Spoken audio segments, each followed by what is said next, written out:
వయసులో మంచి లెక్క దిగినట్టుంది. అవును సార్. లెక్క కూడిక తీసివేత మంచి వయసులో కూడికే సార్. కాకపోతే పక్కనే వచ్చిన తీసివేతగా ఉన్నాడండి. తీసివేత కదా, శేషం లేకుండా వ్యవహరించేద్దాం. నువ్వు మాత్రం ఈ విషయంలో ఎవరు హెచ్చరిక చేయకుండా జాగ్రత్త పడు. అలాగే. నువ్వు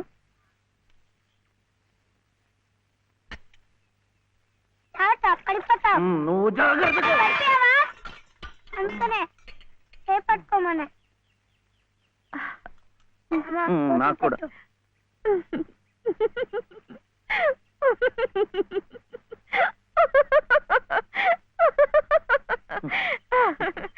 ఏమిటిది?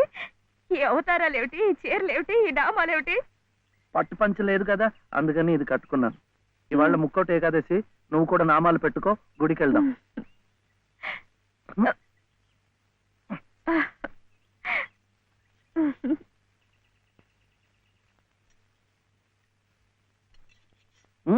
వద్దు, ఇవాళ ఉపవాసం. ఏమి తినకుండా ఉంటే ఎంత పుణ్యమో. ఇక ప్రతిరోజు ఏకాదశి, ఇంట్లో సరుకులన్నీ నిండుకున్నాయి. రోజు ఉపవాసం ఉంటే ఇంకా ఎంత పుణ్యమో. వద్దు వద్దురా, వద్దురా, ఇది చూస్తే నాకు ఆకలేస్తుంది. మనం గుడికి వెళ్ళిపోదాం, అక్కడ సినిమాలు చూపిస్తున్నారట. భక్తి సినిమాలు చూస్తే ఆకలేదు. డబ్బు ఇవ్వక్కర్లేదు, ఊరికే చూపిస్తున్నారు. మొదటి సినిమా పాత సంపూర్ణ రామాయణం చూస్తూ నిద్రపోవచ్చు.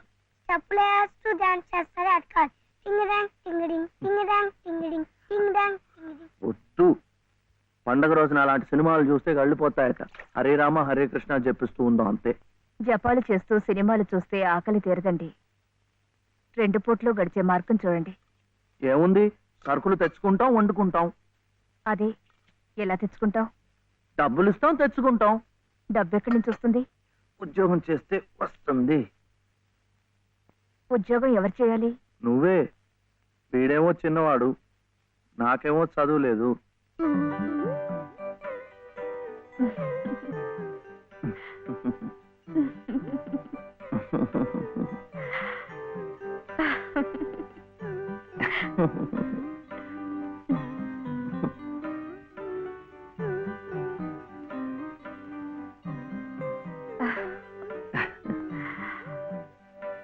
అలాగే సార్. సార్, కూడి గారు బయటికి వెళ్ళారు. పెద్ద తీసేవాత చిన్న తీసేవాత మాత్రం ఇంట్లో ఉన్నారు. అయితే ముందు వీళ్ళని భాగరించేస్తాను, తర్వాత తిరిగి కుడుకు చేసుకోవచ్చు.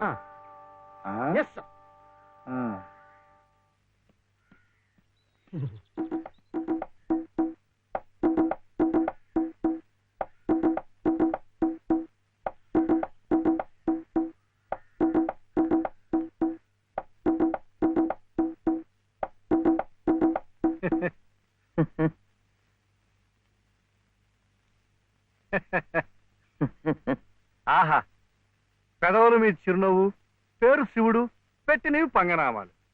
శివాయ విష్ణురూపాయ శివరూపాయ విష్ణవే. తప్పు, ముష్టివాడు ముష్టివాడైతే బొగ్గులవి ఇంత లావుగా ఉండవు. తిండి లేకుండా ఎండిపోయి ఉంటాడు. కూర్చోండి. ఏమిటి బాబు, నీ చెయ్యి మీద కూర్చున్నానా? చీర. చీర మీద కూడా కూర్చున్నానా? లలిత చీర. లలిత చీర? ఆహా, మనిషిలాగే చాలా లలితంగా ఉందయ్యా. ఏమిటి అక్కడ కనిపించరు? లలిత గారు లేరు. లలిత గారు ఉద్యోగానికి వెళ్ళారు. అన్న చెట్టంత మొగాళ్ళం మనం ఉండి మొగ్గలాంటి ఆడదాన్ని ఉద్యోగానికి పంపిస్తా ఉంటాయా? ఛా, అసలు ఆడదంటే ఏమిటి? స్త్రీ. స్త్రీ అంటే ప్రకృతి. ప్రకృతి అంటే ఆడది. స్త్రీ, ప్రకృతి స్త్రీ. అటువంటి స్త్రీ స్వరూపాన్ని మన ఇల్లు కాదని అడ్డమైన గడపలు తొక్కిస్తా ఉంటాయా? చిచిచిచిచియా. ఈ విషయం వినగానే మగ పురుషుణ్ణి నా తలే కాళ్ళ దాకా వెళ్ళిపోయింది. మరి నీ తల ఎక్కడి దాకా వెళ్ళిపోయిందో నాకు తెలియటం లేదు. తప్పే. పాపం లలిత చాలా కష్టపడుతోంది.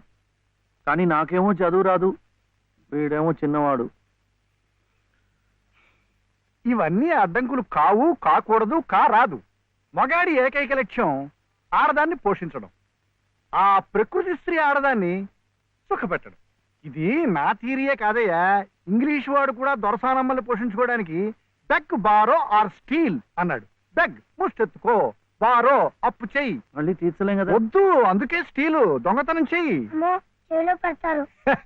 కరెక్ట్, అందుకే ముష్టి బెస్ట్ అని ఫస్ట్ ను పెట్టాడు. తప్పు, గుర్తెత్తుకోకూడదు. కుర్రవేళకి అర్థం కావటం లేదు. పసజ్ఞానం. ముష్టెత్తుకోవడం తప్పులేదనమాట. ఇప్పుడు ఇప్పుడు ఇప్పుడు నాకు ఇచ్చావయ్యా. మీరు కూడా నాకు చాలా నచ్చారు.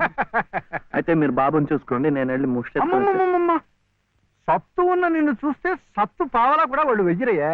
నీతో ఈ పసివాడిని తీసుకెళ్ళావనుకో, పాపం పసివాడిని 10 రూపాయలైనా ఇస్తారు. Child sentiment. ఈ ఏర్పాట్లన్నీ నేను చేస్తాను, కానీ ప్రకృతి స్త్రీని పోషించడం కోసం 2-3 గంటల దాకా తిరిగినా పర్వాలేదు. తిరుగు. నువ్వు నా కంటి ముందు సంగీత సాధన చేస్తున్నట్టే ఉంది. ఇంతలో ఎన్ని మార్పులు! శృతి తప్పకుండా ఆ రాముణ్ణి గానం చేసే నీ బ్రతుకు ఆ రామాలయంలోనే ఈ మలుపు తిరిగిందంటే అంతా భగవదీచ్ఛ. అంతా మన మంచికే జరిగిందమ్మా. బాబు కులాసాగా ఉన్నాడా? ఎక్కడా? ఆయన దగ్గర వదిలేసి వచ్చాను. మాస్టారు, మీరు నేర్పిన సంగీతమే నాకు ఉపాధి కావాలి. నువ్వేం కంగారు పడకమ్మా. నాకు తెలిసిన 4-5 ఇళ్లలో నీ సంగీత పాఠాలు ఏర్పాటు చేస్తాను, సరేనా?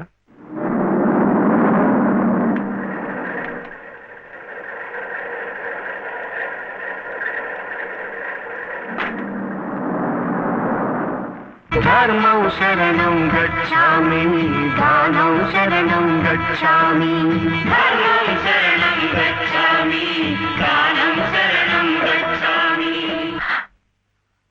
పాపం ఆ ముష్టి వాళ్ళకి వేద్దామని. బాలయ్య, ఏమమ్మా? వాడు వాడు నా మనవడయ్యా.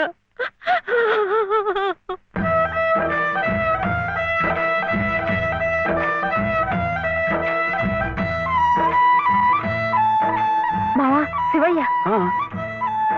శివయ్య, శివయ్య, ఏమిటిది? ఈ అడుక్కోవడం ఏమిటి? ఈ వేషం ఏమిటి? అరే, అయ్యో పాపం.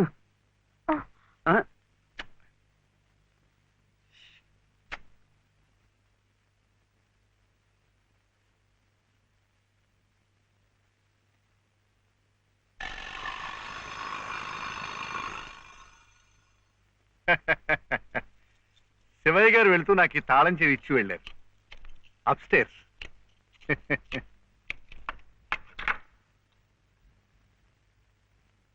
ఏమిటో ఆల్చిప్పలా అలసిపోయినట్టున్నారు పాపం. Coffee, tea? థ్యాంక్స్. షూర్. మంచిది.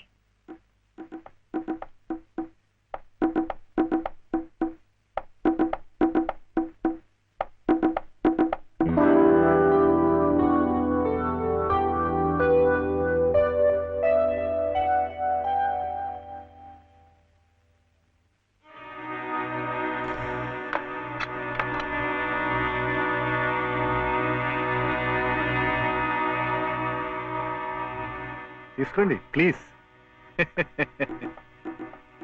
ఇరుగు పొరుగును. మీరు అలసిపోతే నేను ఆదుకోవాలి, నేను అలసిపోతే మీరు ఆదుకోవాలి. అదేమిటోనండి నా జాతకం.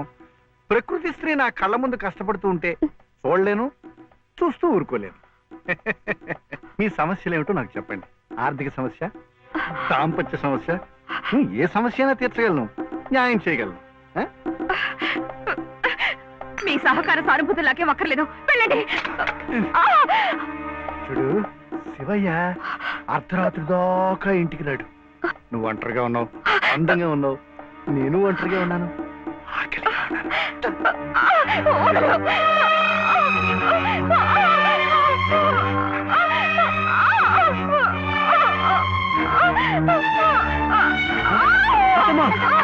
ఏమైందమ్మా? తలపిస్తుంది, కలిగించమ్మా.